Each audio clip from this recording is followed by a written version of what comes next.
It's my first time. Please be gentle. It's my first time. Please be gentle. Makina's voice cracked on the last word. Not loud, not dramatic, just honest in a way that made the air feel too thick to breathe. Caius Reddick stood frozen at his bedroom door, rain dripping from his hair onto the marble floor. His suit jacket was still on, his tie still tight. Outside, thunder rolled across the city like a warning he should have listened to weeks ago. But all he could hear was her. Makina wasn't a kid. She was 24. Grown. Careful. The kind of woman who moved through his penthouse like she was always 2 steps ahead of being hurt. And now she stood there in a plain robe from the guest room, hands balled into fists, eyes shining but steady. He didn't step closer, because if he did, he wasn't sure he could stop. Hi viewers, kindly tell us where you're watching from and what time it is.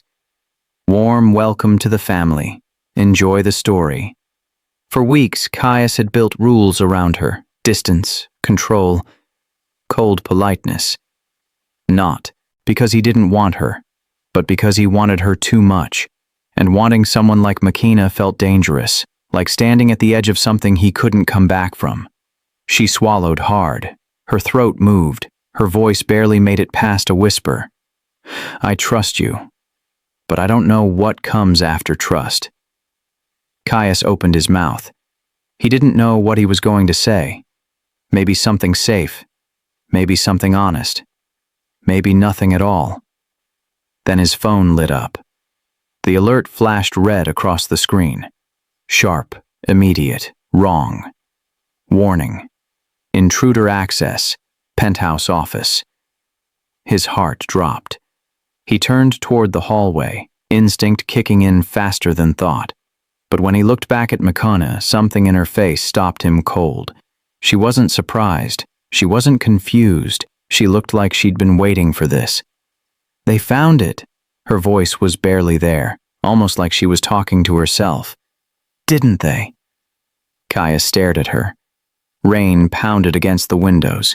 Thunder rattled the glass, but the loudest thing in the room was the silence between them. Makina, he said slowly. What did you do? Her lips parted. Her eyes filled. But she didn't answer. And that's when he knew. Whatever was in his office, whatever had just been accessed without permission, whatever danger had just walked into his life, it wasn't random. Makina had brought it here. Caius grabbed the nearest lamp like a weapon and moved fast. Silent, the way someone moves when danger isn't new to them. Makina followed. You need to stay behind me, he said, voice low and sharp. She didn't. I didn't come here to hide, she whispered back, and the calm in her voice scared him more than fear would have. The hallway stretched dark ahead of them. Every step echoed. The office door was shut, locked the way he always left it. But the keypad beside it blinked green. Someone had opened it. Caius pushed the door slowly. His pulse hammered in his throat. The room was empty. No shadow. No footsteps. No sign of anyone. Just one thing missing. The bottom drawer of his desk was pulled out, wide open, and inside it, where he kept the file he never let himself read twice, was nothing but air. Makina stepped in behind him. Her breath hitched. That was my mother's name. Caius snapped his head toward her. You went through my desk? Her eyes met his. No apology, no shame. I went through my pain, and your desk was sitting on it. His jaw clenched. Makina, who sent you here? She stared back, eyes wet but steady. I sent myself. Then she added, barely audible. And I think you already knew that. The silence between them felt like glass about to shatter. How many people do we walk past every day who are carrying pain we can't see? And how often do we notice before it's too late? Caius turned back to the drawer. His hands were shaking. He never shook. But right now, standing in front of the one file he'd buried for years, he felt like the walls were closing in. "What did you read?" he asked quietly. "Enough," McKenna said. "Enough to know you've been lying to me since the day I walked in here." He didn't deny it. He couldn't. "I didn't lie," he said. "I just didn't tell you the truth." McKenna laughed bitterly. Tears spilled down her cheeks. "That's the same thing." Caius exhaled hard. He walked to the bookshelf, pulled down a hardbound book, and revealed a hidden safe behind it. His fingers hovered over the keypad. McKenna's voice broke. "You have something, don't you?" He looked at her. Really looked at her. The girl he'd been protecting from a distance for 15 years.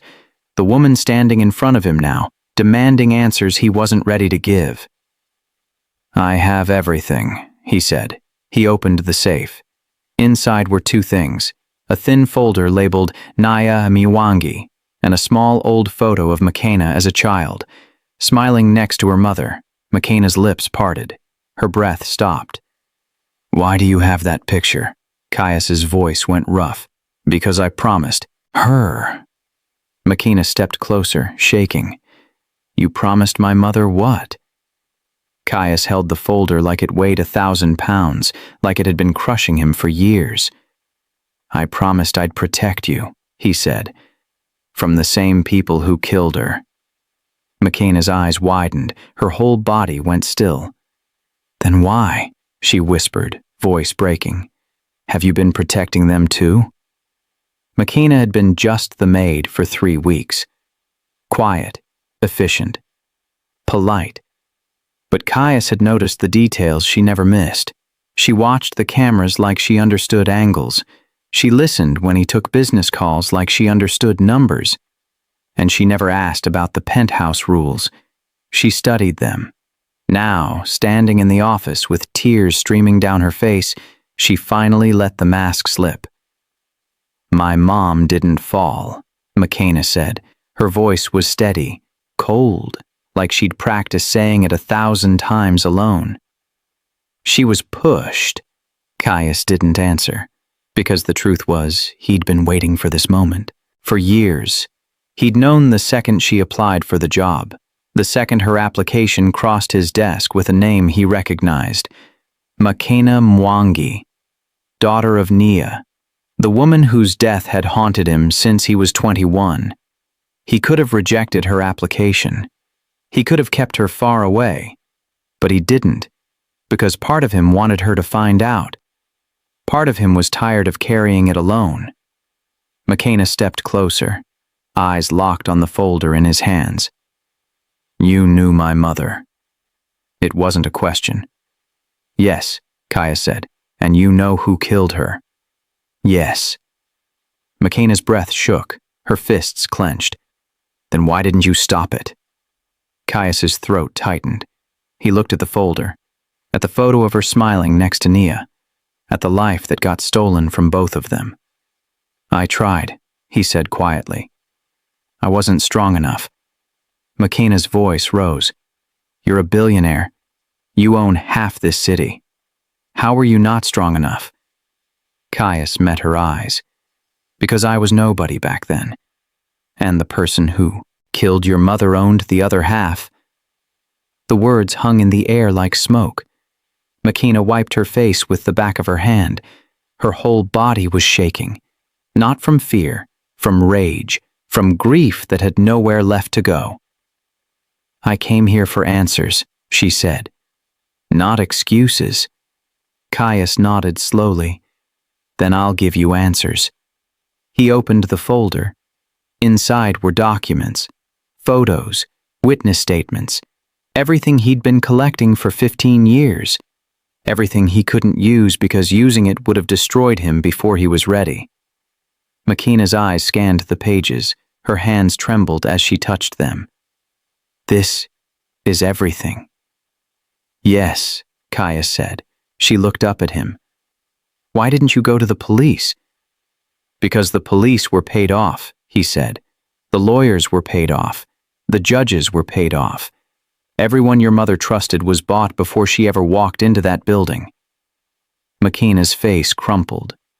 So, you just let them win? No, Caius said. His voice turned hard. I waited. I built power. I became untouchable. So when the time came, I could destroy them the way they destroyed her. Makina stared at him. And when is that time? Caius's jaw clenched. Now. Thunder cracked outside. The lights flickered.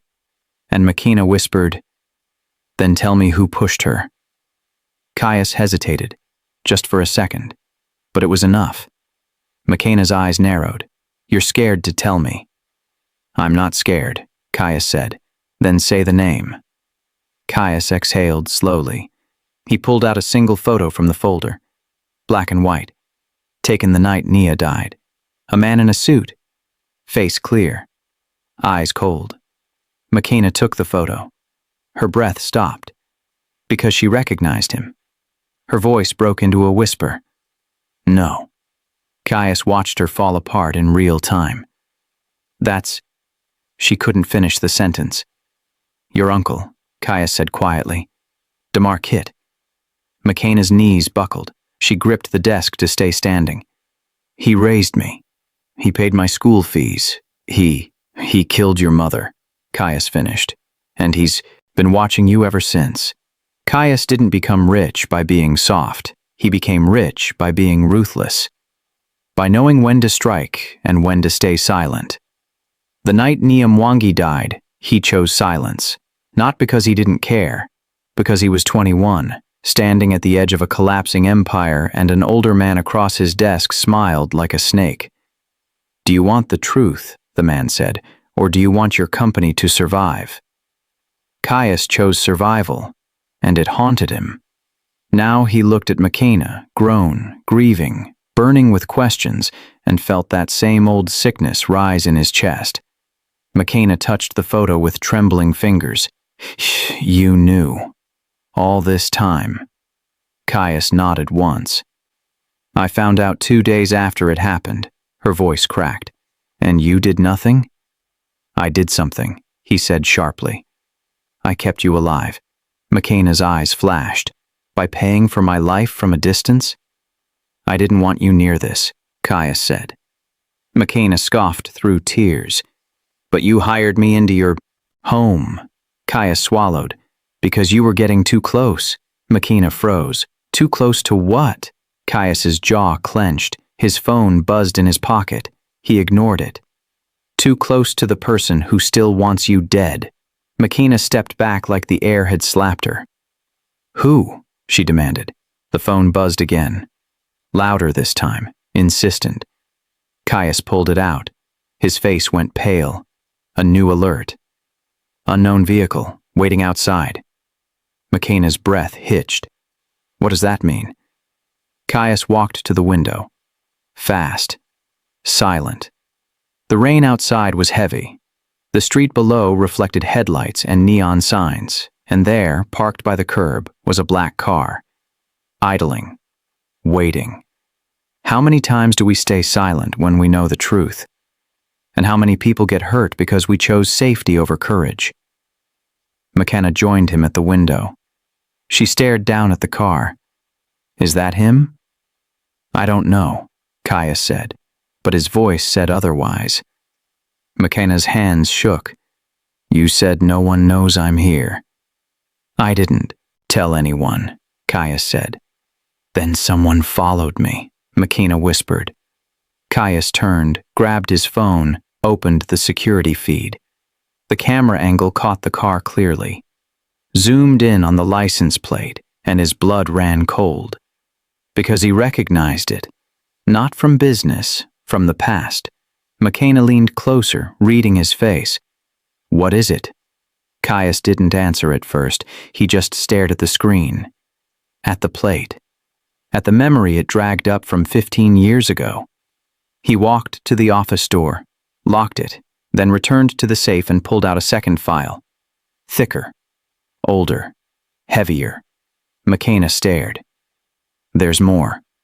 There's always more, Caius muttered. He opened the file just enough to show her one page. A death report. Not hers. Not her mother's. A name printed in bold at the top. McKenna whispered it slowly, confused. That's my uncle's name. Caius's eyes didn't leave the paper. Your uncle isn't your uncle. McKenna's breath stopped. What do you mean? Caius looked up. His expression was grim, final. I mean, he's the one who ordered your mother's death. And outside, the car door opened. Someone stepped out and walked straight toward the building entrance. The figure moved with purpose through the rain. Slow, deliberate, like someone who knew exactly where they were going. McKenna's voice was barely a whisper. He's coming here. Caius's hand hovered over his phone. He could call security. He could lock down the building.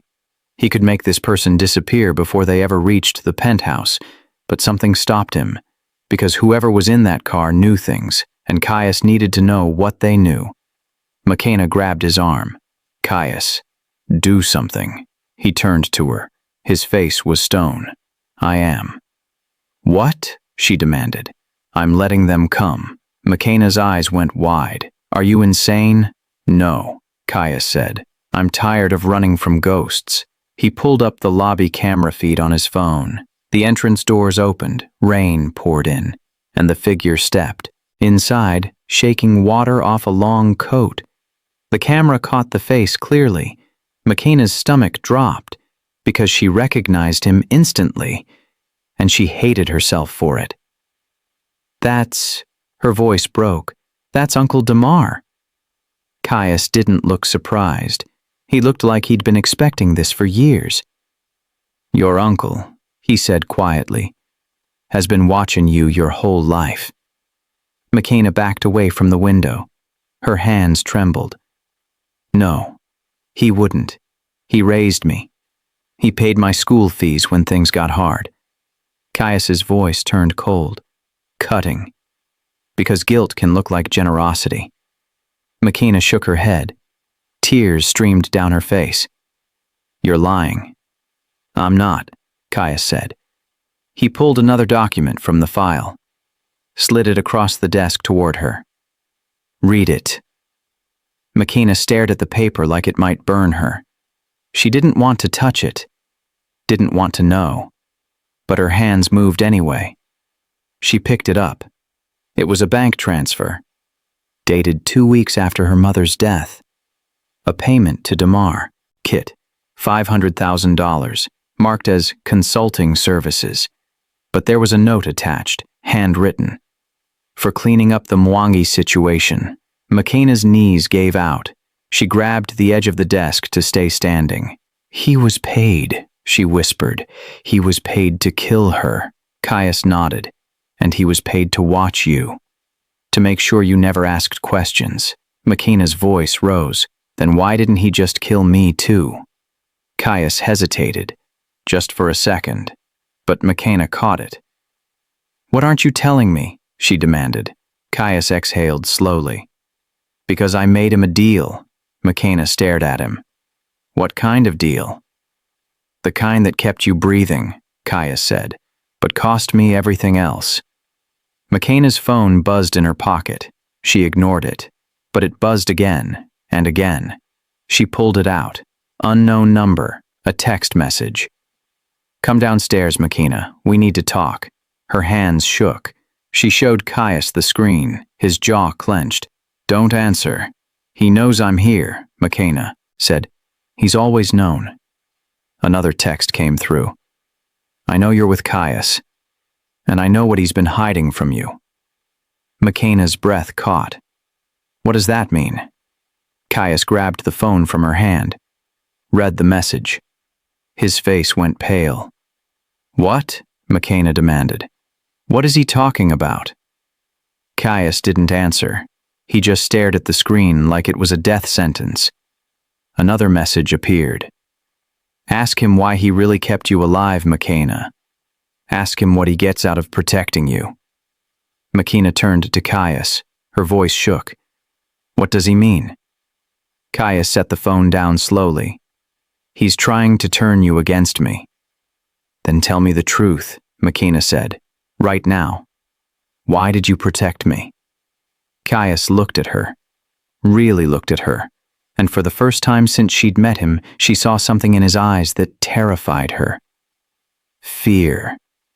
Because, he said quietly, your mother made me promise. Makina's voice broke. Promise what? The elevator in the hallway dinged. Footsteps echoed toward the office door, and Caius whispered, to never let you find out who your real father is. Makina's world tilted. What? She whispered. Caius didn't repeat it. He didn't need to. The footsteps in the hallway grew louder, closer, deliberate. Makina's voice cracked. My father's dead. He died before I was born. Caius's jaw clenched. That's what you were told. By my mother, Makina said, voice rising. By the woman you claim to have protected. She was protecting you too, Caius said. Makina laughed bitterly. Tears blurred her vision. From what? From the truth, Caius said. From a man who would have destroyed you the second he knew you existed. The footsteps stopped, right outside the door. Makina's breath came fast and shallow. She stared at the door like it might explode. Is it him? Is my father out there? Caius shook his head. No, but the man outside knows who he is. A knock came. Slow, polite, almost mocking. Then a voice. Warm, familiar, sickening. Makina, sweetheart. I know you're in there. Makina flinched like a child again. Her whole body went rigid. Caius stepped between her and the door. His voice dropped to a whisper. Don't answer him. But Makina couldn't move, couldn't breathe. Because that voice had been in her life for 24 years. That voice had sung her to sleep when she was small. That voice had told her everything would be okay after her mother died. And now she knew it had been lying the whole time. How many people hide behind the word family just to hurt us? And how do we ever trust again after that? Damar knocked again. Louder this time. I just want to talk, sweetheart. That's all. Caius moved toward the door. His hand hovered over the lock. Makina grabbed his wrist. Don't. If I don't, Caius said quietly, he'll find another way in. Makina's voice shook.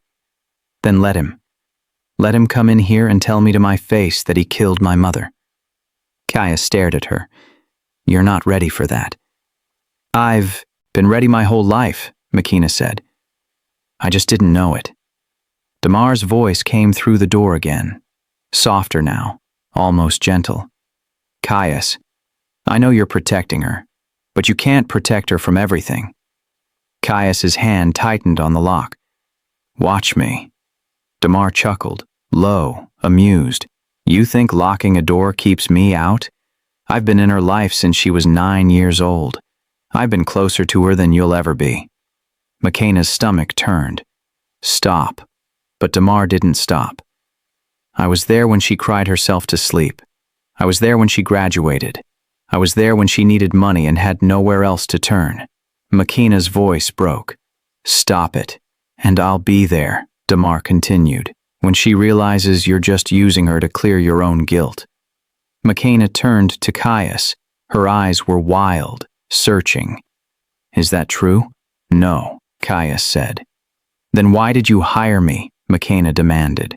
Why bring me into your home if you knew he was watching? Caius exhaled slowly. Because you applied under a fake name. By the time I realized it was you, you were already here? Makina's breath hitched. You could have fired me. I tried, Caius said, but you were already digging. And if I pushed you away, you would have dug harder. Makina stepped back. So you kept me close to control me. I kept you close to protect you, Caius said. From him? Makina asked. Or from the truth? Caius didn't answer, and that silence told her everything. Another knock. This time, it rattled the door. Damar's voice turned cold. "Open the door, Caius, or I'll tell her what you've been hiding in that safe." Makina's eyes snapped to the safe, still open. Files scattered across the desk. "There's more," she whispered. "Isn't there?" Caius's face went pale. Makina walked to the safe. Caius grabbed her arm. "Makina, don't." But she pulled free. She reached inside, and at the very back, hidden beneath the folders, was a small envelope, sealed, addressed to her, in her mother's handwriting. Makina's hands shook as she pulled it out. "What is this?" Caius's voice cracked. "Something I was supposed to give you when you turned 25. "I'm 24, Makina said. "I know," Caius whispered. Makina stared at the envelope, at her mother's handwriting, at the secret that had been waiting for her all this time. "How long?" she asked quietly. "Have you been watching my life?" Caius didn't answer, and outside, the door handle began to turn. The door handle stopped moving. Damar didn't force it. He didn't need to. He was patient. He always had been. Makina clutched the envelope to her chest. Her mother's handwriting blurred through her tears. "You've been watching me since I was 9? Caius nodded slowly. "Yes." "Why?" she whispered. "Because I promised your mother I would," Caius said. "And because I couldn't live with myself if I didn't." Makina's voice cracked. "So you just followed me? My whole life?" "I didn't follow you," Caius said. "I protected you. From a distance." Makina laughed bitterly. "That's the same thing." Caius walked to his laptop, opened it, pulled up an old account statement. The screen glowed in the dark office. He turned it toward her. "The Nia Legacy Fund," he said quietly.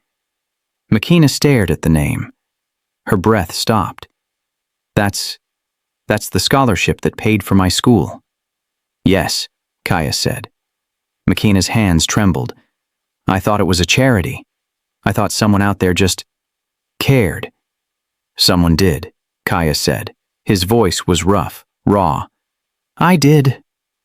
Makina stepped closer to the screen, read the numbers, the dates, the payments that went out every semester for 15 years. Tuition, books, housing, everything.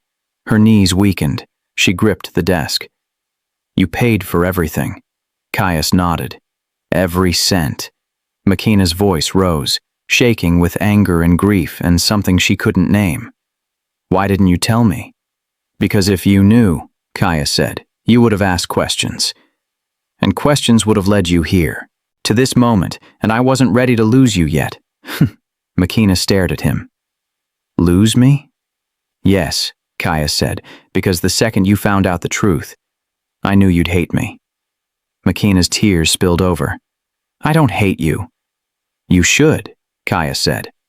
"I don't," Makina repeated. Her voice broke. I don't know what to feel." Outside the door, Damar's voice drifted in, calm, mocking. "She's confused, Caius." "Because you're confusing her." Makina flinched. Damar continued. "You tell her you protected her. But you didn't protect her mother. You tell her you cared. But you let the woman she loved die." Makina turned to Caius. "Is that true?" Caius's jaw clenched. "It's more complicated than that." "Then uncomplicate it," Makina demanded. Caius exhaled slowly. "Your mother came to me with evidence. Files. Proof that Damar and his partners were stealing from the company. She thought I could help her." Makina's voice was barely a whisper. "And?" "And I told her to meet me," Caius said. "I told her where. I told her when." Makina's breath hitched. "You set the meeting." "Yes." "And Damar found out." "Yes." Makina's voice cracked. "So you led her to her death." Caius closed his eyes. "I didn't know he would kill her. I thought he would threaten her. Scare her. Buy her off. I didn't think—" "You didn't think," Makina cut in. "That's the problem." Silence filled the room. Heavy. Suffocating. Then Caius spoke again. Quieter now. After she died, Damar came to me. He told me the child had to go too. That you were a loose end? Makina's blood ran cold. He wanted to kill me. Yes, Caius said, and I told him no. Makina stared at him. Why? Because I loved your mother, Caius said. His voice broke. And I owed her everything. Makina's tears came harder now. You loved her? Caius nodded. More than I've ever loved anyone. Makina's chest tightened. Then why didn't you save her? I tried, Caius whispered, but I was too late. The elevator in the hallway dinged. Both of them froze. Footsteps echoed. Slow, deliberate, getting closer. Makina's phone buzzed again. She looked down. Another message from Damar. Open the envelope, Makina. Read what your mother really thought of him. Makina's hands shook. She looked at the envelope in her hand, at her mother's handwriting, at the truth she'd been carrying without knowing. Caius stepped toward her. Don't. Not yet. Why not? Makina demanded. Because, Caius said, once you read it, everything changes. Makina met his eyes. Everything already changed. She tore open the envelope. Inside was a single piece of paper. Folded. Worn. Like it had been read and reread 1,000 times. Makina unfolded it, and her mother's words stared back at her. My dearest Makina, if you're reading this, it means I'm gone. And it means Caius kept his promise. Trust him. Even when it's hard. Even when it hurts. Because he's the only one who knows the whole truth, and the truth is this. Your father is alive, and he's dangerous. Caius will protect you from him, but you have to let him. I love you. Always. Mom. Makina's breath stopped. The footsteps outside reached the door, and Damar's voice came through. Cold. Final. Ask him, Makina. Ask him who your father really is. Makina's voice was barely a whisper. Who is my father? Caius didn't answer, because the truth was a weapon, and once he gave it to her, there was no taking it back. Damar knocked again. 3 sharp taps. Caius, don't make this harder than it needs to be. Makina turned toward the door. Her whole body trembled. Why is he talking to you like he knows you? Caius's jaw clenched. Because he does. How well? Makina demanded. Caius exhaled slowly. We were business partners. Once. Makina's eyes widened. What? A long time ago, Caius said, before I knew what kind of man he was. Damar's voice came through again. Warm, almost friendly. That's not entirely true, Caius. You knew exactly what kind of man I was. You just didn't care. Makina stared at Caius. Is that true? Caius didn't deny it. He couldn't. I was young, he said quietly. I was desperate, and I made a deal with the devil because I thought I could control him. Makina's voice cracked. And my mother paid for it. Caius nodded. Yes. The silence between them felt like a chasm. Then Damar spoke again, softer now, like he was speaking to a child. Makina, sweetheart, I know you're confused. I know Caius has been filling your head with stories. But I need you to listen to me. Makina's breath hitched. I don't want to hear your voice. I know, Damar said gently, but you need to. Because the man standing next to you isn't who you think he is. Caius stepped toward the door. His voice turned cold. Leave. Now. Damar chuckled. Low, amused. You don't give orders anymore, Caius. You lost that right when you broke our deal. Makina's eyes snapped to Caius. What deal? Caius didn't answer. Damar continued. He didn't tell you, did he? About the deal we made after your mother died. Makina's voice rose. What deal? The deal that kept you alive, Damar said, in exchange for his silence. Makina turned to Caius. her face twisted with betrayal. You made a deal with him? To protect you, Caius said. By protecting him? Makina shot back. Caius's voice dropped. I didn't have a choice. Everyone has a choice, Makina said. Her voice broke. You just chose wrong. Have you ever trusted someone so deeply that when they betrayed you, it felt like losing a part of yourself? That's what happens when the people we love become the people who hurt us most. Damar knocked again. Open the door, Makina. Let's talk face to face. Like family. Makina flinched at the word. You're not my family. I raised you, Damar said. I was there when no one else was. You were there because you killed my mother, Makina said. Her voice was shaking but strong. Don't pretend it was love. Damar's tone shifted, colder now. Your mother was reckless. She was going to destroy everything. I did what I had to do. Makina's tears spilled over. You murdered her. I stopped her, Damar corrected. There's a difference. Makina's hands balled into fists. No, there isn't. Silence. Then Damar's voice came back. Quieter, more dangerous. Ask Caius what he gets out of protecting you, Makina. Ask him why he really kept you alive. Makina turned slowly to Caius. What does he mean? Caius's face was pale. He's trying to turn you against me. Then answer the question, Makina said. Caius swallowed hard. I kept you alive because it was the right thing to do. That's not what I asked, Makina said. Her voice was sharp now, cutting. What do you get out of it? Caius hesitated, and that hesitation broke her. Tell me, Makina demanded. Caius's voice cracked. Your father owns half the company I built. Makina's breath stopped. What? If he finds out you exist, Caius said, he'll use you to take everything from me.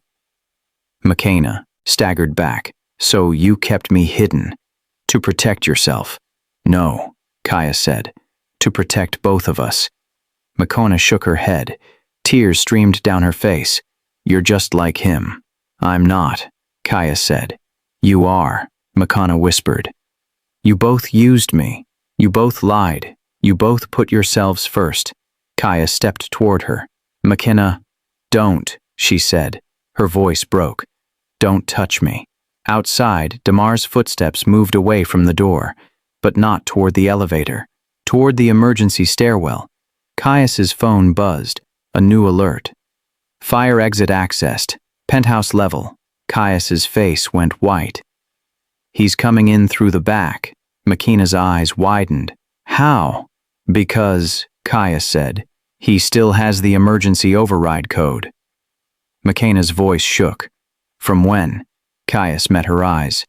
From when he used to live here. He lived here? Makina's voice was hollow, broken. Caius nodded. Years ago. Before you were born. Makina's legs gave out. She sank into the chair behind her. You lived with the man who killed my mother. I didn't know what he was then, Caius said. But you know now, Makina whispered. And you still made deals with him. Caius moved toward the window. Rain streaked down the glass. The city below looked blurry, distant, like it belonged to someone else's life. After your mother died, Caius said quietly, Damar came to me. He told me you were next, that you knew too much, that even as a child you were dangerous. Makina's hands shook. I was 9 years old.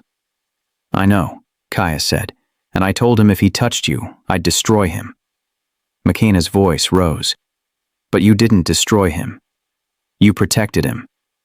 Caius turned to face her. His eyes were red.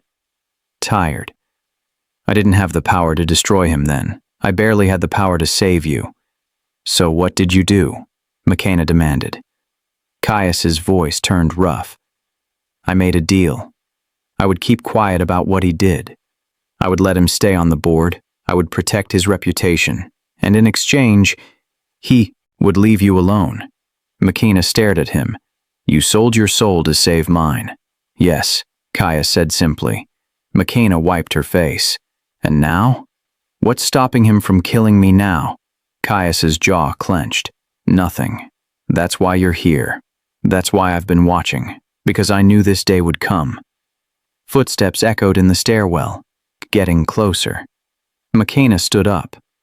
We need to leave. No, Caius said. We need to finish this. Finish what? McKenna asked. He's going to kill us both. Caius shook his head. Not if I tell him the truth first. What truth? McKenna whispered. Caius pulled out his phone, opened a folder, showed her a photo. McKenna's childhood apartment. The door freshly painted. Red. Dripping. 2 words written across it. We remember. McKenna's breath caught. When was this taken? This morning, Caius said. McKenna's voice cracked. He's still watching me. He never stopped, Caius said. McKenna stared at the photo. At the door she used to walk through every day. At the place that used to feel safe. He's been threatening me my whole life, she whispered. And I never even knew. The stairwell door crashed open. Damar stepped into the hallway, calm, collected, like he was coming home. Caius moved in front of McKenna. Stay behind me. But McKenna didn't hide. She stepped forward, eyes locked on Damar. You want to kill me? She said. Her voice didn't shake. Then do it. But look me in the eyes first. Damar stopped walking. He smiled. You've grown brave. I've grown tired, McKenna said. Tired of running. Tired of hiding. Tired of pretending you're family. Damar's smile faded. I am family. No, McKenna said. You're a monster who wears a family's face. Damar's eyes flicked to Caius. You taught her well. She taught herself, Caius said. Damar stepped closer. Tell her, Caius. Tell her why you really kept her alive. McKenna turned to Caius. What's he talking about? Caius's face went pale. Damar laughed softly. He didn't tell you the best part. Tell me what? McKenna demanded. Damar's voice dropped. Cold, final. Your father didn't just own half the company. He built it. With Caius. Together. McKenna's world tilted. Caius closed his eyes, and Damar whispered, Your father is Caius's brother. McKenna couldn't breathe. What? She whispered. Damar smiled. You didn't know. Caius and your father. Brothers. Partners. Best friends until money got in the way. McKenna turned to Caius. Her whole body trembled. Tell me he's lying. Caius didn't speak. He just stood there. Silent. Guilty. Caius, McKenna's voice cracked. Tell me he's lying. Caius's voice came out barely above a whisper. He's not. McKenna staggered backward. The room spun. My father is your brother? Yes, Caius said. McKenna's hands flew to her mouth. Then why didn't you tell me? Because, Caius said, if I told you, you'd want to meet him. And if you met him, he'd destroy you. Damar laughed softly.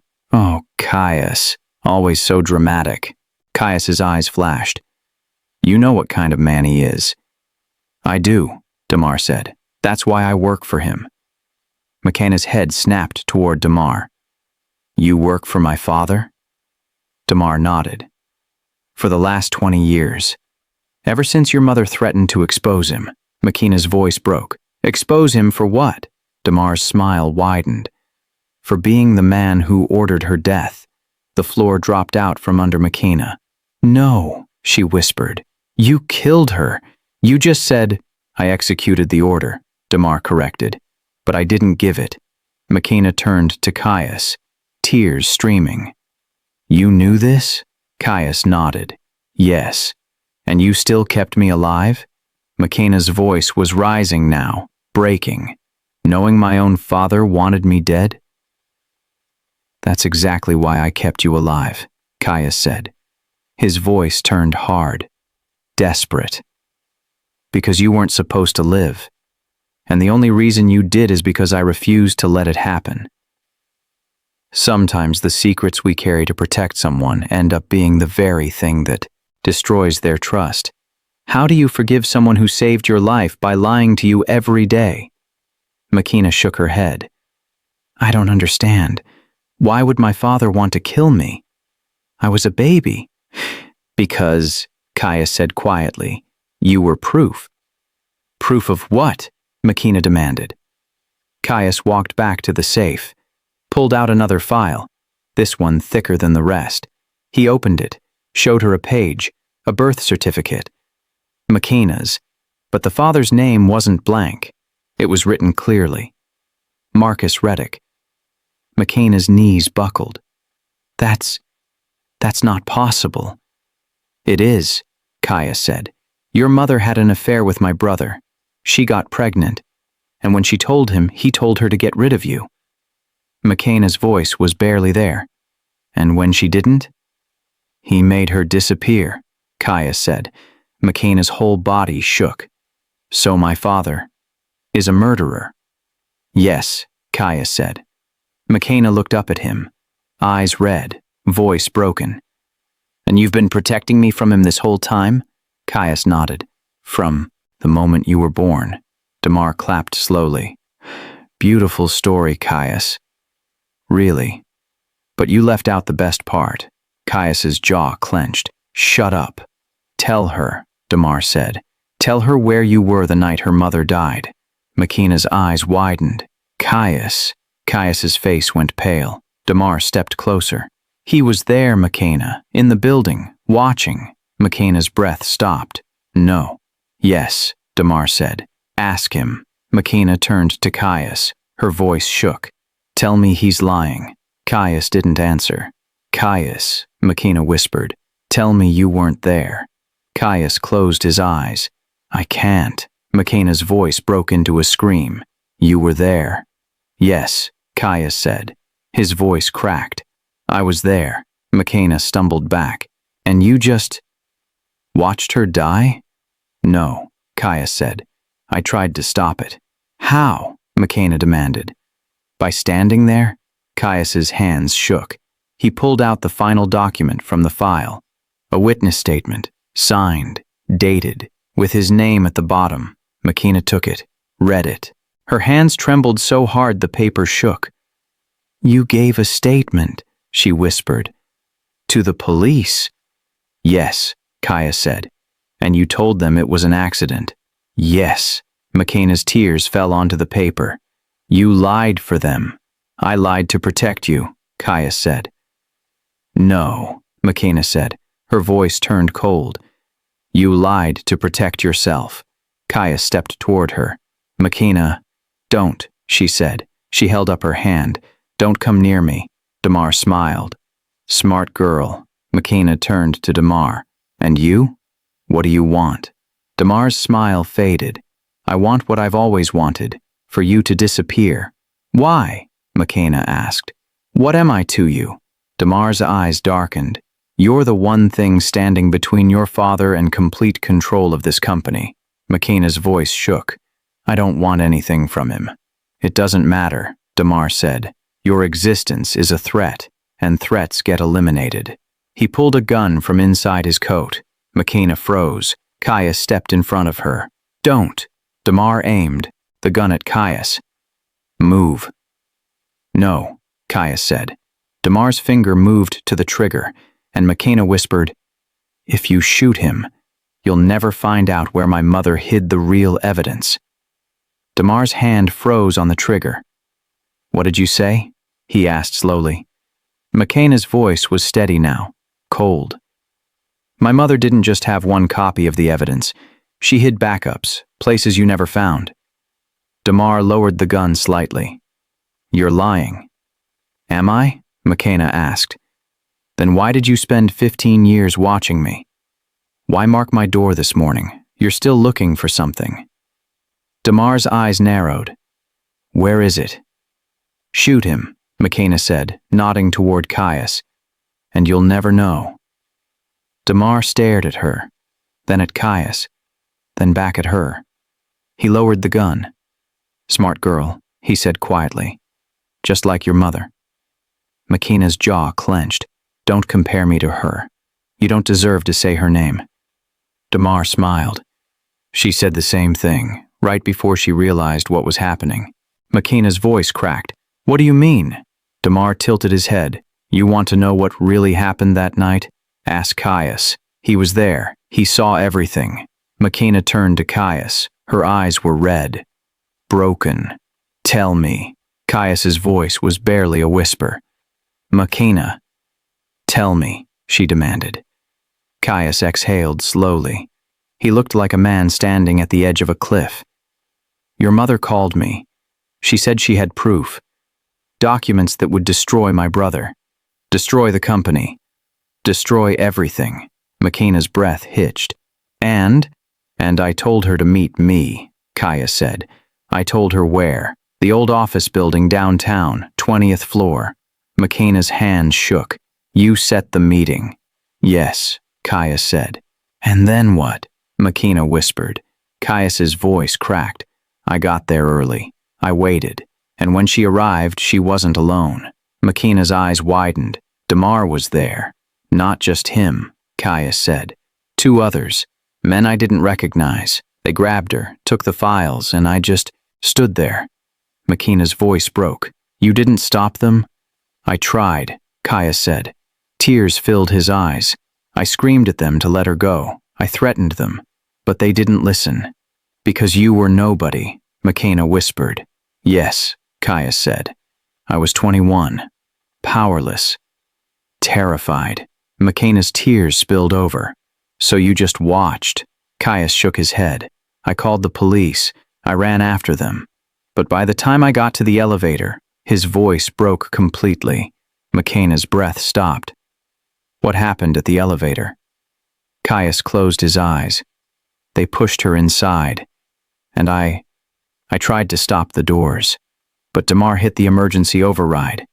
The elevator dropped. Makina's knees gave out. She collapsed to the floor.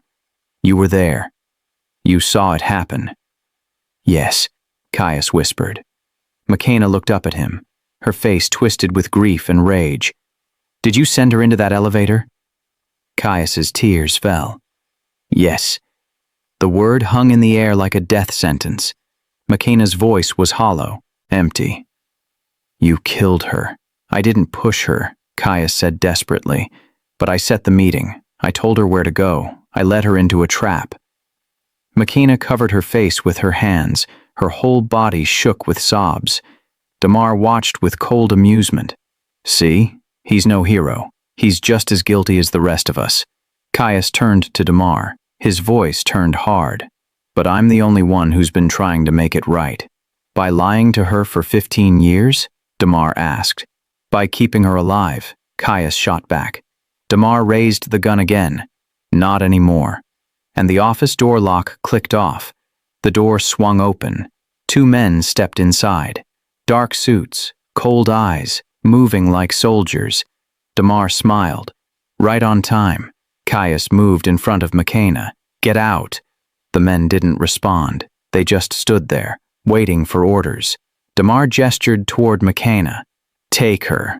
The men moved forward. Caius grabbed a lamp from the desk.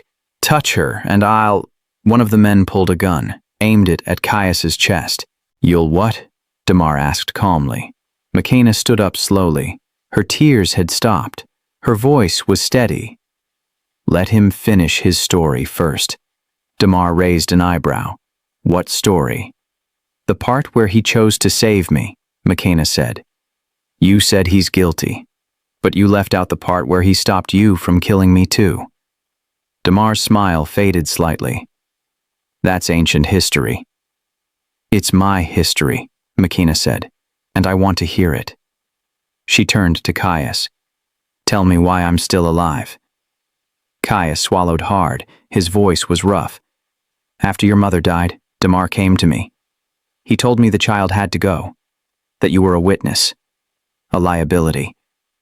Makina's breath hitched. I was 9 years old. I know, Caius said, and I told him no. Damar laughed. You did more than that. You threatened to burn the whole company down. Caius nodded. I told him if anything happened to you, I'd go to the police. I'd release everything I knew. I'd destroy all of us. McKenna stared at him. You chose me over your own future. Yes, Caius said. Why? McKenna whispered. Caius's eyes filled with tears. Because I loved your mother, and saving you was the only way I could make things right. Sometimes we're faced with impossible choices. Save ourselves or save someone else.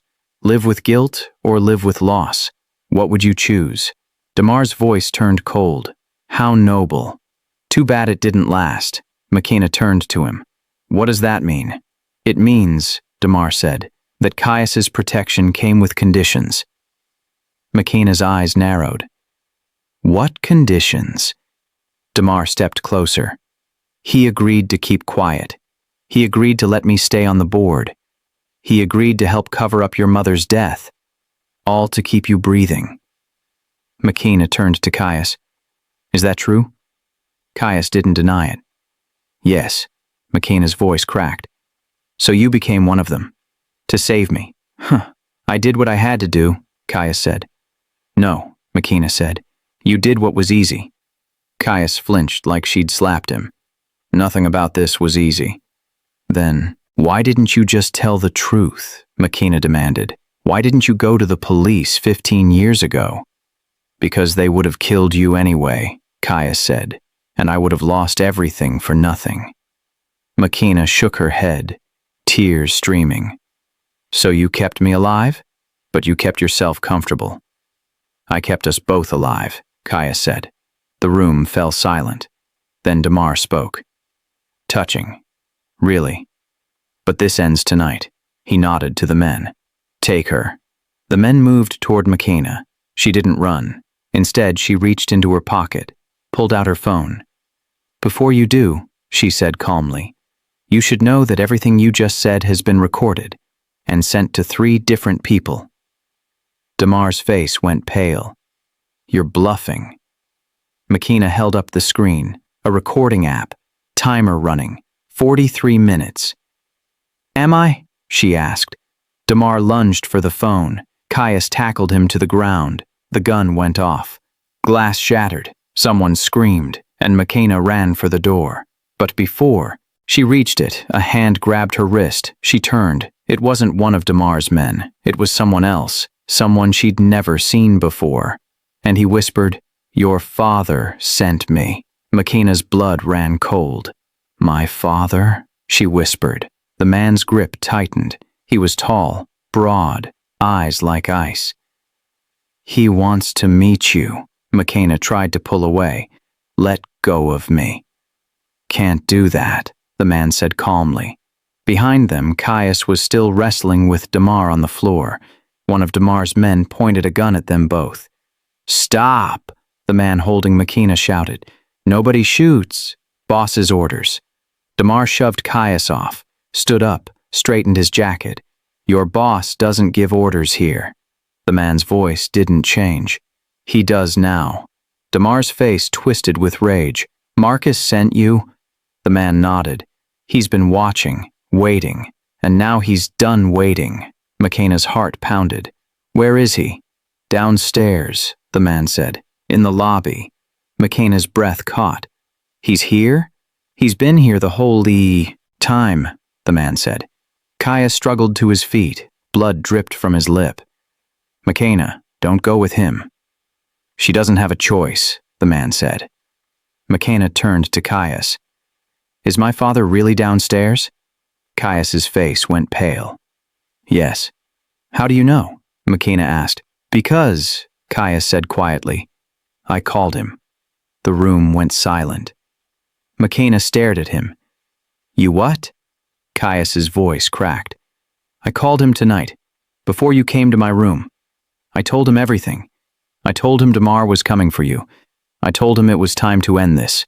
McKenna's voice rose. You brought him here? To protect you, Caius said. McKenna laughed bitterly. By handing me over to the man who killed my mother? He didn't kill her, Caius said. Damar did. On his orders, McKenna shot back. Caius didn't argue. He couldn't. Damar stepped forward. His voice turned dangerous. You called Marcus. You broke our deal? The deal's over, Caius said. Damar pulled out his phone, typed quickly, then looked up, with a smile. Then so are you. The lights went out. Darkness swallowed the room. Makina screamed. Footsteps scrambled. Someone crashed into furniture. Glass shattered.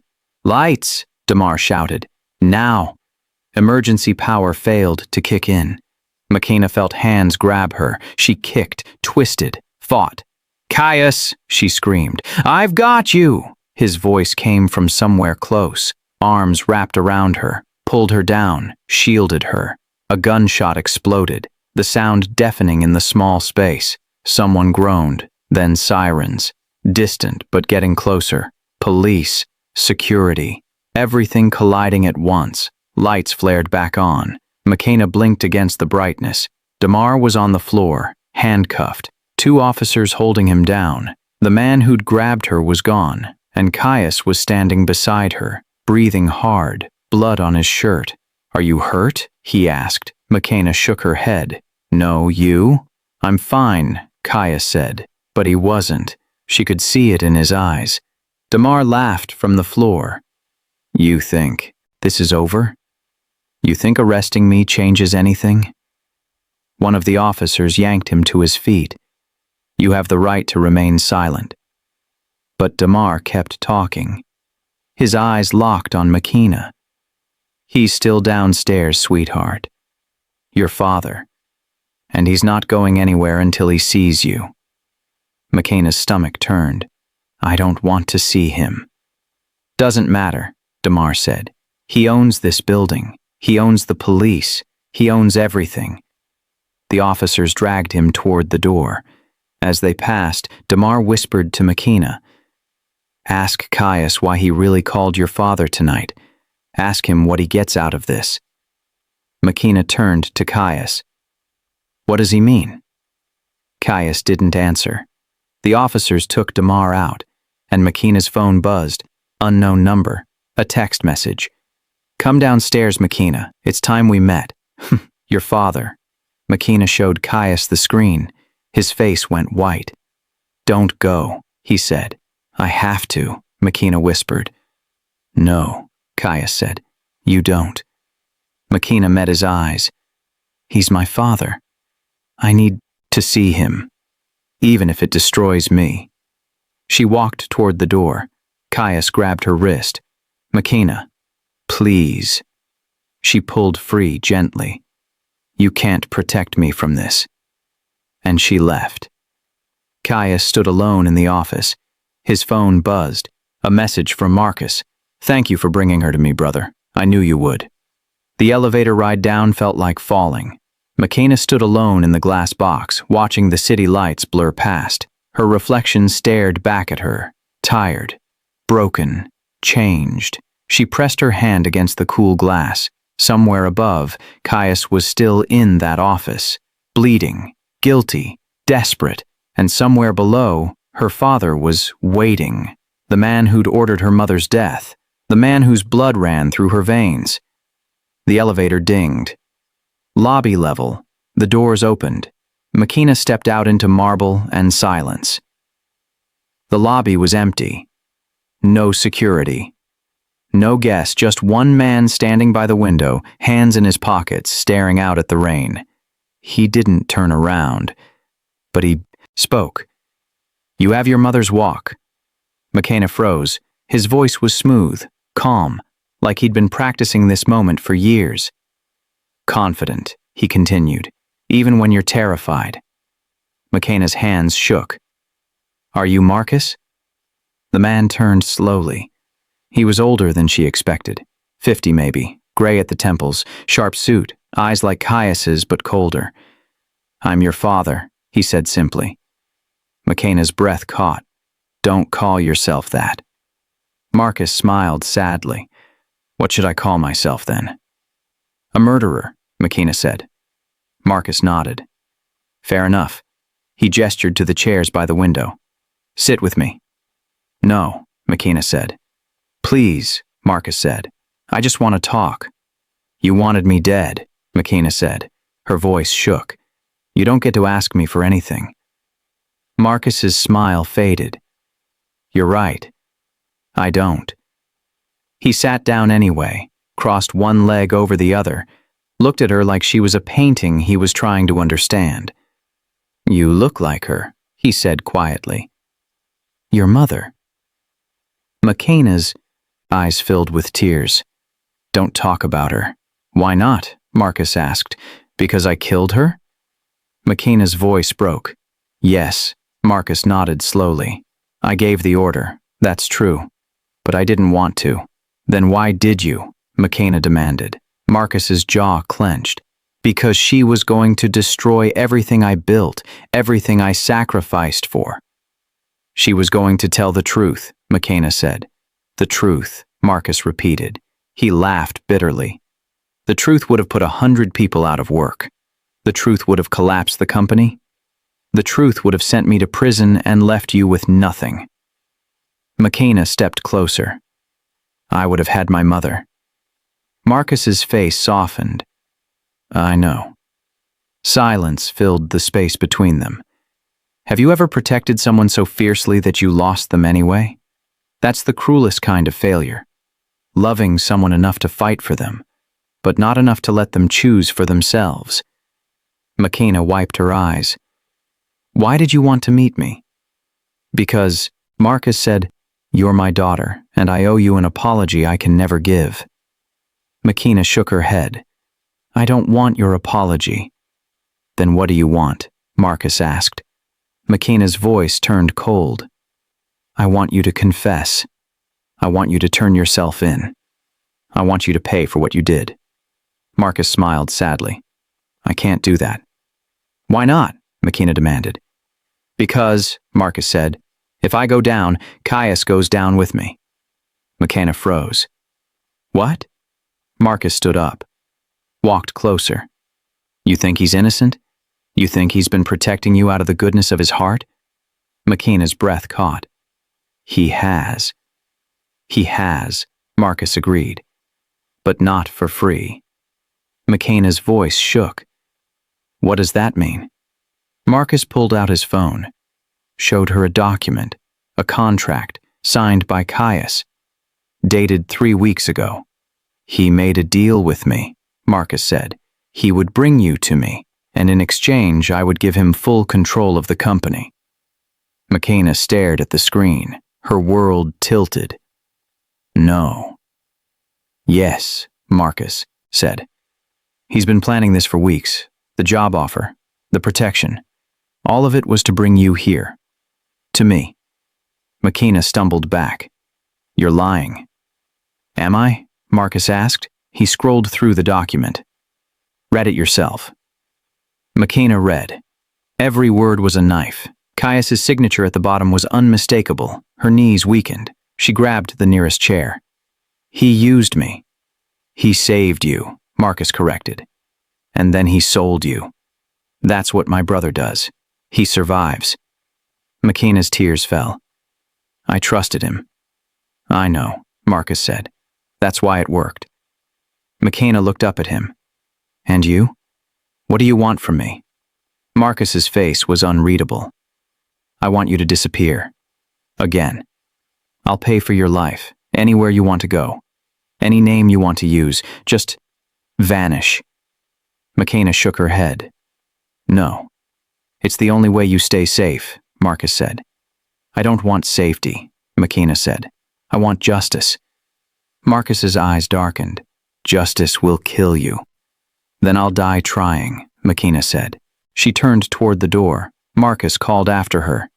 If you walk out that door, I can't protect you anymore. McKenna stopped, looked back. I don't need your protection. I never did. And she walked out into the rain. Behind her, Marcus whispered, just like your mother. 3 weeks passed. McKenna didn't come back. Caius watched the penthouse empty again. Every trace of her gone except the quiet she left behind. He didn't chase her, because chasing wasn't love. Instead, he did something he should have done 15 years ago. He told the truth. The press conference made headlines within hours. Billionaire Caius Reddick exposes corruption inside his own company. He stood at the podium, cameras flashing, reporters shouting questions, and he named every name, showed every document, burned his own empire to the ground. Damar was already in custody, but now there were others, board members, lawyers, investors, all connected to Nia's death, all connected to the cover-up. Marcus's name came up. Caius didn't protect him. My brother, Caius said into the microphones, ordered the death of Nia Mwangi 15 years ago, and I stayed silent to protect myself. That ends today. The room erupted. By the next morning, Marcus was arrested. By the end of the week, the company Caius built was in ruins. But he didn't care, because none of it mattered without her. He went to work, testified, gave statements, cooperated with investigators. At night, he sat alone in the penthouse and stared at the empty guest room where Makina used to sleep. He thought about calling her. He never did. Because what could he say? That he was sorry? She already knew that. That he loved her? She didn't want to hear it. That he'd give up everything to see her again? He already had. On the 22nd day, a letter arrived, handwritten, no return address. Caius opened it with shaking hands. The handwriting was careful, familiar. I needed to know if you'd tell the truth, even when it cost you everything. You did. That doesn't erase the pain, but it changes what comes next. I'm not the girl you protected anymore. I'm the woman who survived. If you still want me, meet me where my mother is buried. Saturday, noon. Don't be late. Caius read it 3 times. His chest tightened. Hope was a dangerous thing. It made you believe in second chances, in redemption, in the possibility that broken things could be put back together. But hope also hurt. Because what if he showed up and she wasn't there? What if this was her way of saying goodbye? He folded the letter carefully, put it in his pocket. Saturday was 2 days away. He didn't sleep. When the morning came, he dressed in a simple suit. No tie, no watch. Nothing that screamed wealth or power, just a man going to meet the woman he loved. He took the keys and went anyway. The cemetery was quiet. Rain had fallen the night before. The grass was still wet. The air smelled like earth and flowers. Caius walked slowly through the rows of headstones, his heart pounding, and then he saw her. Makina stood by a grave at the far end, dressed in white, hair pulled back, calm, strong, changed. She didn't turn when he approached, but she spoke. I hated you, she said quietly. Then I understood you. Then I hated that I understood. Caius stopped a few feet away. I don't expect forgiveness. Makina turned to face him. Her eyes were clear, no tears, just truth. I expect honesty. Always, Caius said. She took a breath. I've never been touched without fear. Caius's chest tightened. I don't want fear anymore, she continued. I want choice. He nodded slowly. Then choose. Makina stepped closer. Her voice trembled, but she didn't look away. It's my first time, she whispered. Please, be gentle. Caius reached for her, then stopped. Only if you're sure, he said. Makina took his hand. I am. And finally, he pulled her into his arms. But in the trees beyond the cemetery, someone was watching. A camera clicked, and a message was sent. She's with him. Proceed as planned. Caius held her like she might disappear. Makina's head rested against his chest. She could hear his heartbeat. Fast, unsteady, real. I watched the press conference, she said quietly. Caius's arms tightened around her.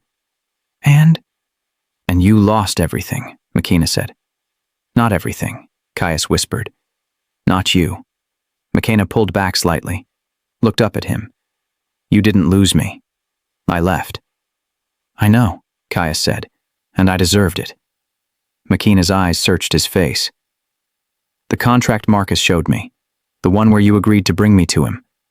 Was it real? Caius's jaw clenched. Yes. McKenna's breath hitched. So you did make a deal. I did, Caius said, but I didn't honor it. McKenna frowned. What do you mean? I signed the contract, Caius said, but I never planned to give you to him. I needed him to think I was on his side, so he'd let his guard down. McKenna stepped back. So you were using him? Yes, Caius said. The same way he tried to use me? McKenna shook her head. Tears filled her eyes. How am I supposed to trust you? How do I know this isn't another lie? Caius reached into his pocket, pulled out a folded piece of paper, handed it to her. McKenna unfolded it. It was a recording transcript, dated the night she left. A conversation between Caius and Marcus. She read slowly. Marcus's voice. So we have a deal? You bring her to me, I give you the company. Caius's voice. We have a deal. Marcus's voice. Good. I knew you'd choose power over her eventually. Caius's voice. I'm not choosing power. I'm choosing to destroy you. The recording ended. McKenna looked up at Caius. You recorded him? Yes, Caius said. That's what I gave to the police. That's why he's in custody now. McKenna's tears spilled over. You planned this the whole time. From the moment you walked into my penthouse, Caius said, I knew you'd come looking for answers. And I knew Marcus would come for you, so I made him think. He'd won. Until I could take everything from him. How do you choose love after betrayal? How do you give someone a second chance when the first one broke you? Maybe it's not about forgetting the pain. Maybe it's about deciding the future matters more. McKenna wiped her face. You used me as bait. I protected you as bait, Caius corrected. There's a difference. McKenna laughed through her tears. You're impossible. I know, Caius said softly. McKenna looked down at her mother's grave, at the name carved in stone, at the flowers she'd brought. She would have hated this, McKenna said. All the lies, the games. She would have hated me, Caius said. No, McKenna said. She loved you. I read her letter. She trusted you. Caius's voice cracked. I failed her. But you didn't fail me, McKenna said. She turned to him, took his hands. I'm not her, McKenna said. I'm not asking you to fix the past. I'm asking you to be honest about the future. Caius nodded. I will be. No more secrets? McKenna asked. No more secrets, Caius promised. McKenna stepped closer. Then tell me the truth. Right now. Do you love me? Caius's eyes filled with tears. Yes. Even though I'm his daughter? McKenna asked. Especially because you're nothing like him, Caius said. McKenna's breath caught. And if I choose this, choose you, what happens? I don't know, Caius said honestly. But we figure it out together. McKenna smiled softly. Together. She stood on her toes, kissed him. It was gentle, slow, full of promise. When she pulled back, Caius whispered, I'll spend the rest of my life making this right. I know, McKenna said. She rested her head against his chest again, and that's when she saw it. A glint of light in the trees, reflection off glass. Her body went rigid. Caius. What? He asked. Someone's watching us, she whispered. Caius turned slowly. The shot rang out like thunder. Glass shattered. No stone.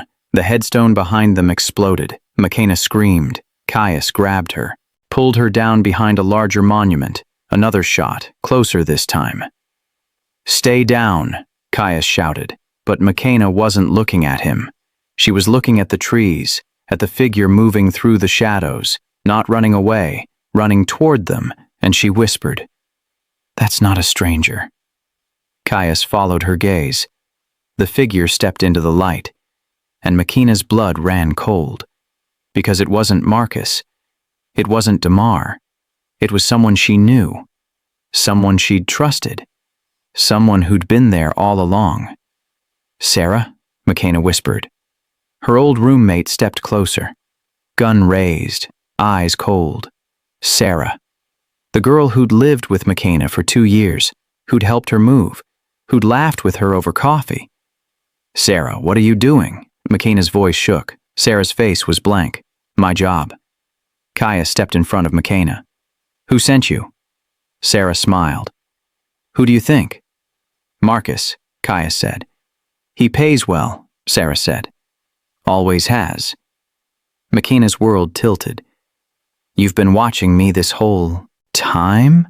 "Since you were 19, Sarah said. "Roommate, friend, confidant. All of it was orders." McKenna's breath caught. "Everything was a lie?" "Not everything," Sarah said. "I did like your coffee." She raised the gun higher. Caius moved, fast. He lunged at Sarah, knocked the gun from her hand. They hit the ground hard. McKenna scrambled for the weapon. Her fingers closed around the grip just as Sarah kicked Caius in the ribs. He groaned, rolled. Sarah stood, reached for a knife at her waist. McKenna aimed the gun, hands shaking. "Don't," Sarah laughed. "You won't shoot me." "Try me," McKenna said. Sarah took a step forward. McKenna's finger hovered over the trigger. Her whole body trembled. Sarah's eyes narrowed. "You're not a killer, McKenna." "No," McKenna said, "but I'm done being afraid." She fired.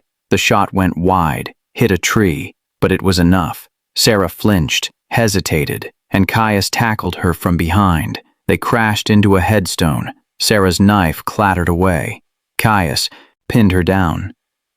Blood dripped from his lip. "It's over," Sarah struggled. "You don't know what you're dealing with. Marcus has people everywhere." "I don't care," Caius said.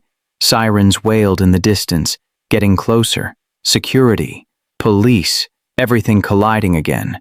Sarah stopped fighting, looked up at Caius with hate in her eyes.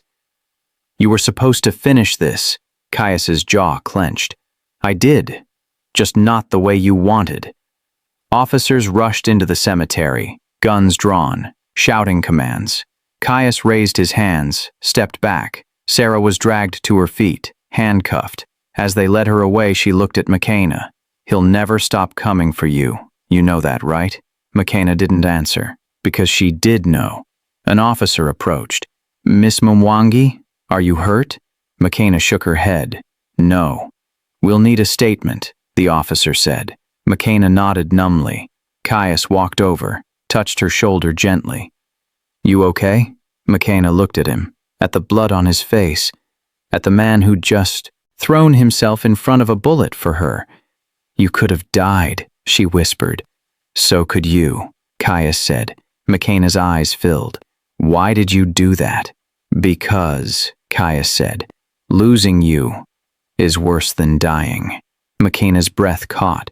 She reached for him, pulled him close, pressed her forehead to his. "I'm done running," she said quietly. "Good," Caius said, "because I'm done letting you go." They stood there, holding each other, while the world spun around them. Later, after the statements, after the officers left, after the cemetery went quiet again, McKenna stood by her mother's grave. Caius stood beside her. "This life," McKenna said softly, "being with you. It means danger. It means looking over my shoulder. It means never feeling completely safe." Caius nodded. "Yes." McKenna turned to him. "And you're okay with that?" "No," Caius said honestly, "but I'll spend every day making you as safe as I can." McKenna's lips trembled. "What if it's not enough?" "Then we fight," Caius said. "Together." McKenna took a breath. "I need time to think, to process everything." Caius's heart sank. "I understand. But," McKenna continued, "I'm not leaving. Not this time." Hope flickered in Caius's eyes. "You're staying?" "I'm choosing," McKenna said. "Choosing this. Choosing you. Choosing to stop letting fear decide my life." Caius's throat tightened. "Are you sure?" McKenna nodded. "I'm sure." She took his hand, and together they walked away from the grave. But neither of them saw the second figure in the trees, watching, waiting. A phone lifted, a photo snapped, and a message sent. She's still alive. Do we proceed with phase 2? The response came instantly. Yes. Bring her to me. Alive. 2 days later, Makina packed a bag. Caius watched from the doorway, silent, heartbreaking. Where will you go? He asked quietly. Makina folded a shirt, didn't look at him. I don't know yet. How long? Caius asked. I don't know that either, Makina said. Caius stepped into the room. Are you coming back? Makina stopped, turned to face him. Her eyes were calm, certain. I need to live without hiding, without your shadow, without wondering if every person I meet is watching me for him. Caius nodded. I understand. Do you? Makina asked. Because this isn't about you. It's about me, about finding out who I am when I'm not running, or being protected, or being used. Caius's throat tightened. And if you don't come back, Makina's voice softened, then you'll know I wasn't ready. And if you do, Caius whispered, then you'll know it's real, Makina said. She zipped the bag, walked to him, kissed him softly. I love you, she said, but I need to love myself first. Caius's eyes filled. I'll wait. Don't, Makina said. Live your life. Rebuild. If we're meant to find each other again, we will. She picked up her bag. Caius didn't stop her, because loving someone means letting them choose, even when that choice breaks you. Makina walked to the door, stopped, looked back. Thank you, she said, for everything. And she left. The penthouse felt empty again. Caius stood in the guest room for a long time, staring at the bed where she used to sleep, at the space she used to fill. He didn't cry. He just breathed and waited. Weeks passed. Caius rebuilt, slowly. The company was gone. The empire burned. But he didn't care. He started smaller, quieter, a consulting firm, helping businesses avoid the mistakes he'd made. He testified in court, watched Marcus get sentenced, watched Damar follow. And every night he went home to an empty penthouse and wondered if she was okay. He didn't call, he didn't text, he waited, because that's what love looked like now. Then, one morning, the doorbell rang. Caius opened it, and there she was, Makina, standing in the hallway, smiling. I'm ready, she said. Caius's breath caught. For what? For us, Makina said. She stepped inside, set down her bag, looked around. I traveled, she said. I met people. I figured out who I am without you, and I realized something. What? Caius asked. Makina met his eyes. I'm stronger with you. Not weaker. Not dependent. Stronger. Caius's throat tightened. You're sure? I'm sure, Makina said. She walked to him, took his hands. No more secrets, she said. No more running. Just us. Building something real. Caius nodded. Just us. He pulled her close, and for the first time in weeks he felt whole. They stood there, holding each other, the world quiet around them. Then something slid under the door, a white envelope. Makina pulled back. What's that?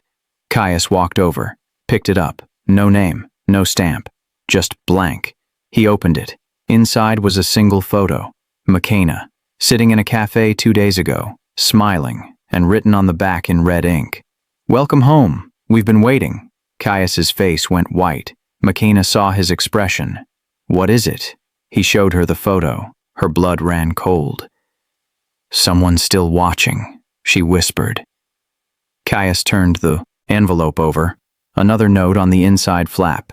She chose to come back. Now she pays the price. See you soon. A friend. Makina's hands shook. Who sent this? Caius pulled out his phone, called security. Lock down the building, now. Caius, who sent this? Makina demanded. Caius looked at her, fear in his eyes for the first time. I don't know, he said. But whoever it is, they've been planning this for a long time.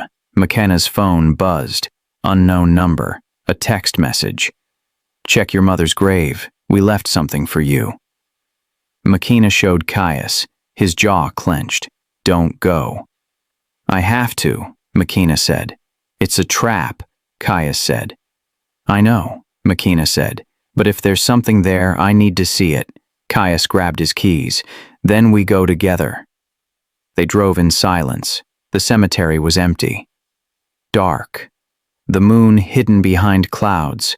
They walked to Nia's grave and stopped. Because sitting on the headstone was a small box, wrapped in black paper, tied with a red ribbon, Makina's. Hands trembled as she picked it up. Don't open it, Caius said, but Makina was already pulling the ribbon. Inside was a USB drive and a note. Play me. They drove back to the penthouse in silence. The USB drive sat between them like a bomb. Caius pulled into the garage, cut the engine. We don't have to watch it. Yes, we do, Makina said. They went upstairs. Caius plugged the drive into his laptop. One file, video. He clicked play. The screen flickered. Then a face appeared. Makina's breath stopped. Mom? The woman on the screen was older, thinner, gray streaks in her hair, but the eyes were the same. The smile was the same. Nia. Alive. Makina, the woman said softly. If you're watching this, it means you found the truth. And you survived. Makina's hands flew to her mouth. Tears streamed down her face. Caius stared at the screen. Frozen, Nia continued. I know you think I'm dead. I let you think that. Because it was the only way to keep you safe. Makina sobbed. No, this isn't real. But it was. Nia's voice was calm. Steady. The night I fell, I didn't die. The FBI pulled me out, put me in witness protection. I've been watching you from a distance ever since. Makina shook her head. Why didn't you come back? Because Marcus would have killed us both, Nia said. But now he's in prison. And I can finally come home. The video cut to black. Then text appeared. If you want to see me, come to the address below.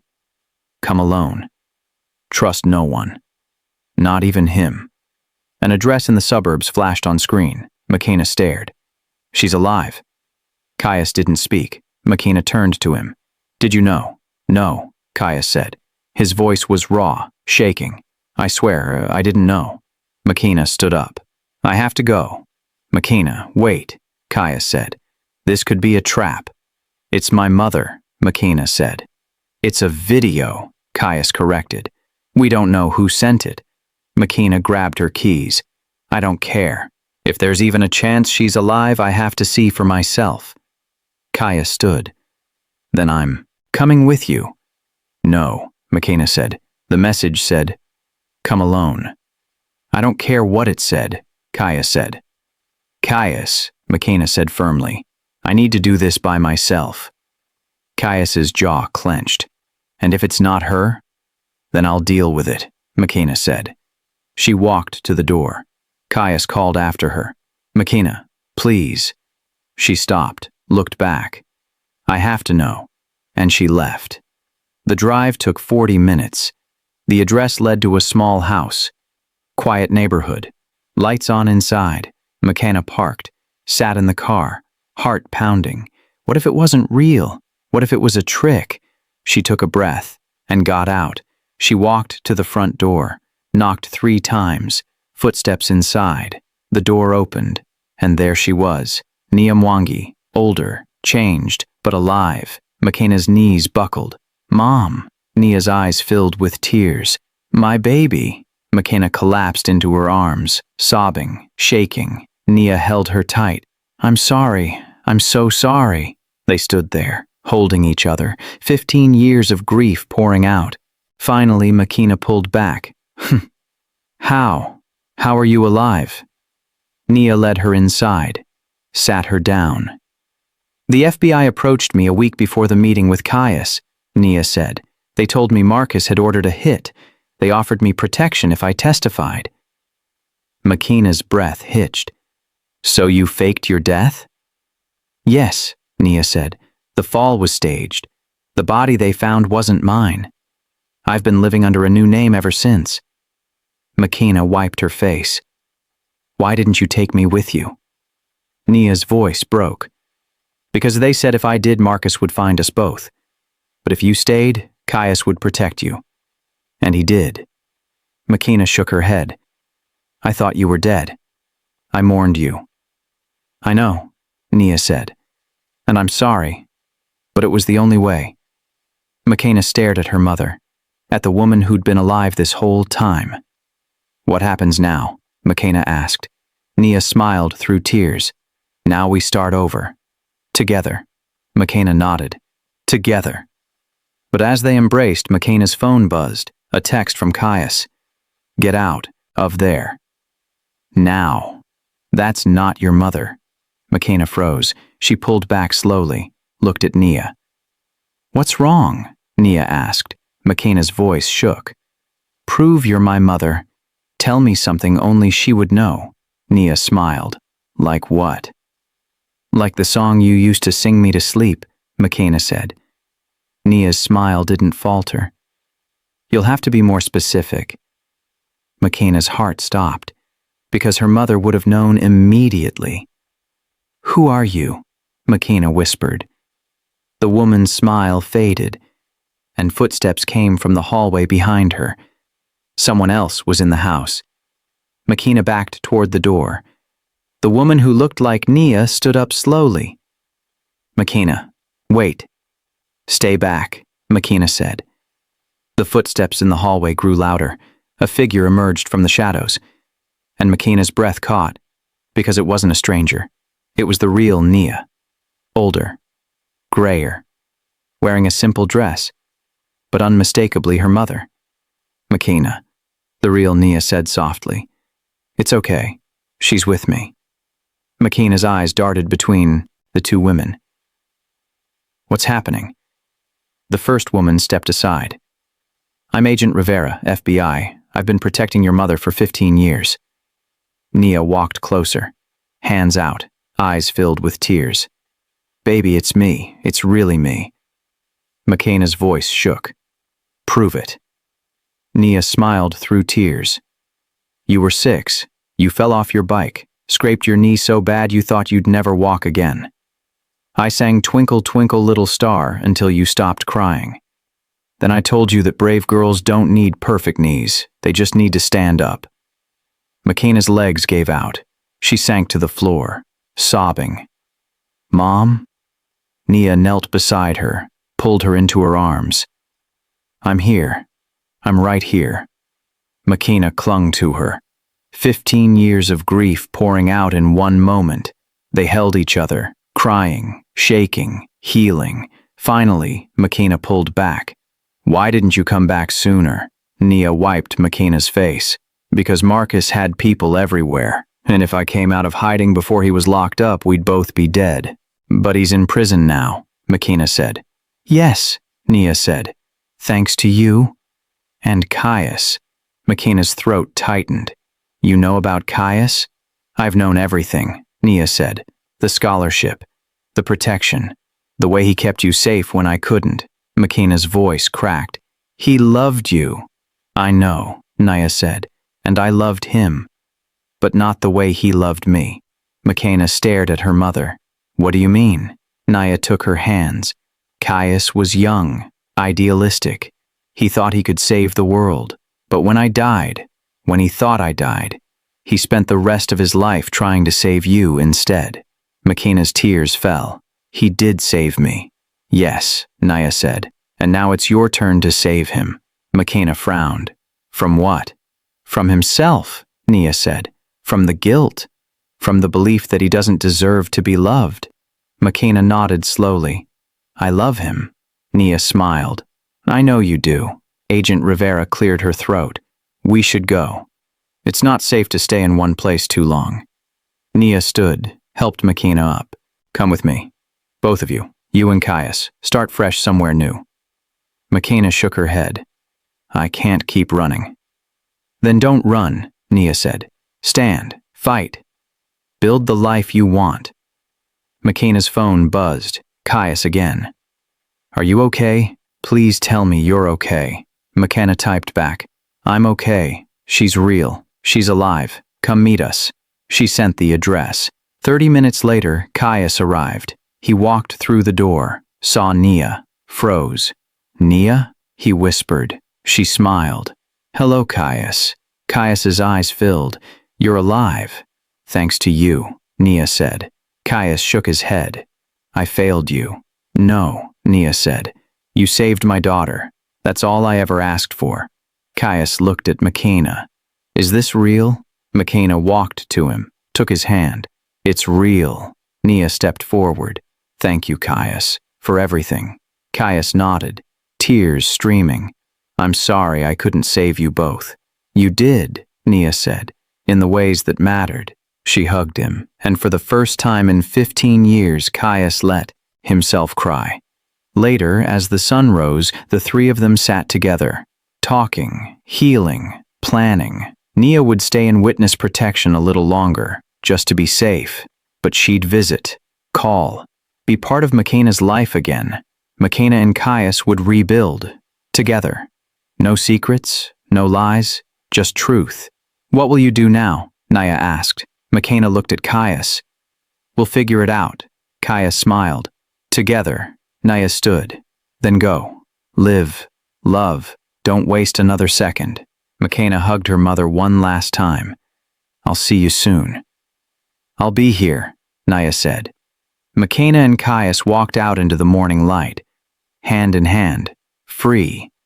Some stories deserve to be remembered, not because they're perfect, but because they remind us that even in the darkest moments, hope can survive. Love can heal, and truth always finds a way. If this story touched you, share it. Someone else needs to hear it too. McKenna stopped, looked at Caius. No more secrets? No more secrets, Caius promised. She kissed him. And together they walked forward, into a future they chose, into a life they built, into love that finally felt safe.